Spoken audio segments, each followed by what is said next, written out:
Alhamdulillahirrabbilalamin. Kita bertemu lagi pada kesempatan kita hari ini. Kita akan belajar bersama, khususnya di bab 4, yaitu bab tentang lebih dekat kepada Allah Subhanahu wa Ta'ala dengan mengamalkan sholat sunnah. Baiklah, untuk selanjutnya, peta konsep pembelajaran kita pada hari ini, ya, sholat sunnah. Ada 3 tata cara pelaksanaannya. Yang pertama adalah sholat sunnah berjamaah yang dilakukan secara berjamaah. Sholat sunnah munfarid atau sholat sunnah yang dilakukan secara individu atau sendiri-sendiri. Dan yang ketiga adalah sholat sunnah atau tata cara melaksanakan sholat sunnah. Baik. Sholat sunnah merupakan sholat tambahan yang penting untuk diperhatikan kedudukannya, selanjutnya untuk dilaksanakan semampunya. Apa definisi daripada sunnah? Ya, sunnah adalah suatu pekerjaan atau suatu ibadah yang dilakukan apabila dilakukan mendapatkan pahala, dan jika ditinggalkan tidak apa-apa atau tidak berdosa. Selanjutnya, ini sholat sunnah adalah sholat yang selain sholat wajib 5 waktu yang biasa dilaksanakan oleh Rasulullah Shallallahu Alaihi Wasallam. Sholat sunnah bertujuan untuk mendekatkan diri kepada Allah Subhanahu Wa Taala serta untuk mendapatkan pahala. Jadi, jika mungkin dalam kesehari-harian kita, mungkin kita ada yang lalai dalam melaksanakan sholat wajib, atau mungkin kita lupa dalam melaksanakan sholat wajib, maka kita memperbanyak sholat-sholat sunnah untuk menutupi kekurangan dalam sholat yang wajib. Baik, macam-macam sholat sunnah, ya, diantaranya ada sholat sunnah yang dilakukan secara sendiri-sendiri atau munfarid, ya. Ada sholat sunnah yang dilaksanakan secara berjamaah, ya. Sholat sunnah yang dilakukan berjamaah ini adalah diantaranya satu orang menjadi imam dan yang lainnya sebagai makmum, ya. Ada pula sholat yang bisa dilakukan secara berjamaah maupun secara munfarid atau secara sendiri. Baik, kita lihat di sini macam-macam sholat sunnah, ya.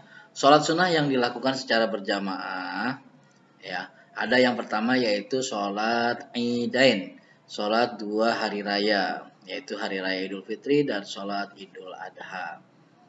Yang kedua, sholat sunnah yang dilakukan berjamaah adalah sholat istisqa atau sholat ketika terjadi kekeringan untuk meminta hujan.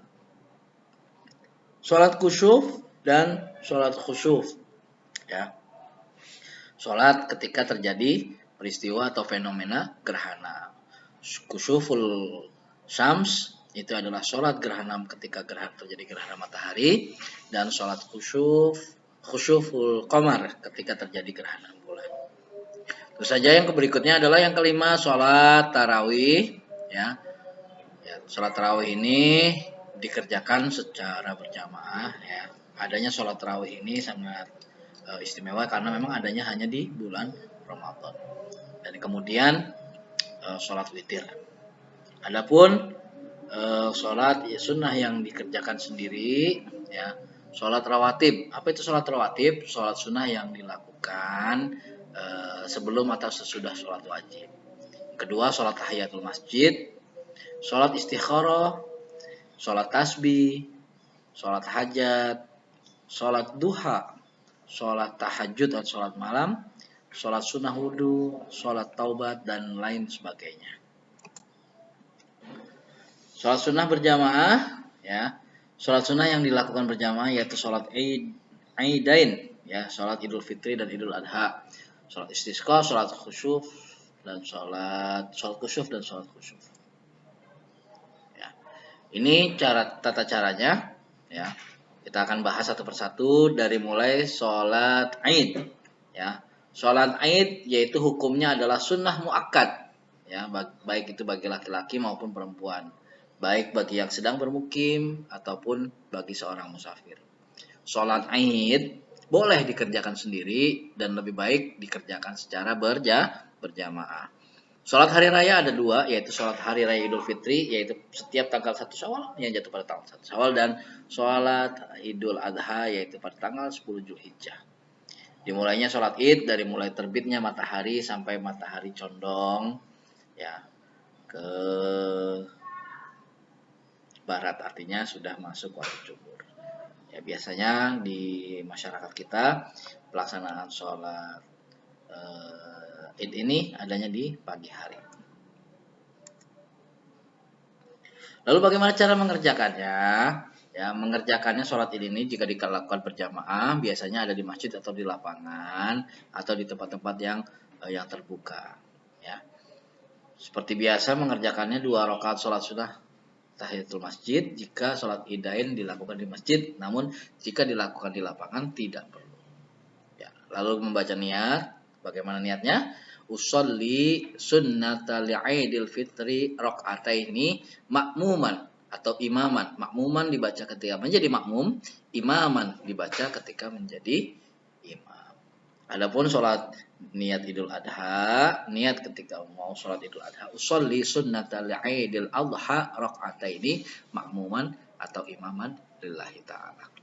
Pada rakaat pertama sesudah niat, takbiratul ihram dan doa iftitah, kemudian membaca takbir 7 kali. Disunahkan membaca subhanallah walhamdulillah wala ilaha illallah wallahu akbar setiap takbir. Kemudian membaca Al-Fatihah dan surat. Dan pada rakaat kedua membaca takbir sebanyak 5 kali. Ya. Disunahkan juga membaca tasbih seperti yang tadi kita baca. Subhanallah walhamdulillah wala ilaha illallah wallahu akbar. Ya. Kemudian membaca surat Al-Fatihah dan membaca surat. Yang disunahkan pada rakaat pertama sholat Id membaca surat Al-A'la dan rakaat kedua surat Al-Ghasyiyah. Ya, macam-macam sholat ya.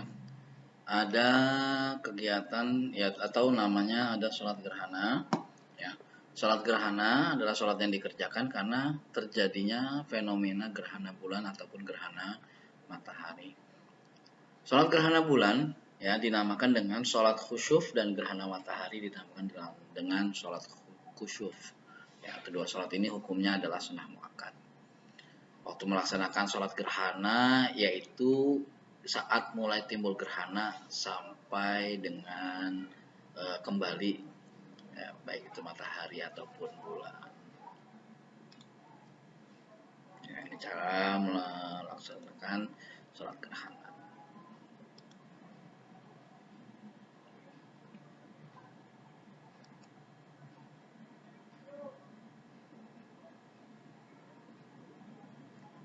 Berikutnya adalah sholat tarawih.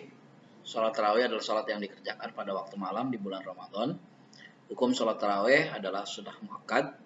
Sholat tarawih boleh dilakukan sendiri ataupun berjamaah. Waktu sholat tarawih yaitu setelah sholat isya sampai dengan terbitnya fajar. Ini adalah tata cara sholat witir.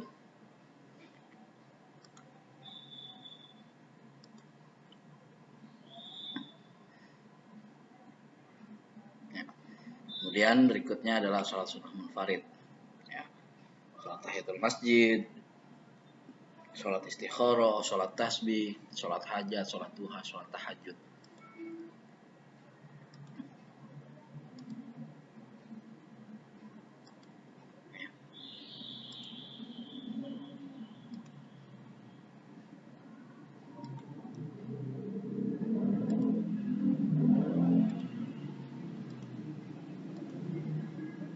Demikian pembahasan kita untuk bab 4 yaitu tentang mendekatkan diri kepada Allah melalui sholat sunnah. Kita bertemu kembali di pertemuan kita berikutnya. Terima kasih. Wallahul muwaffiq ila aqwamit thoriq. Assalamualaikum warahmatullahi wabarakatuh.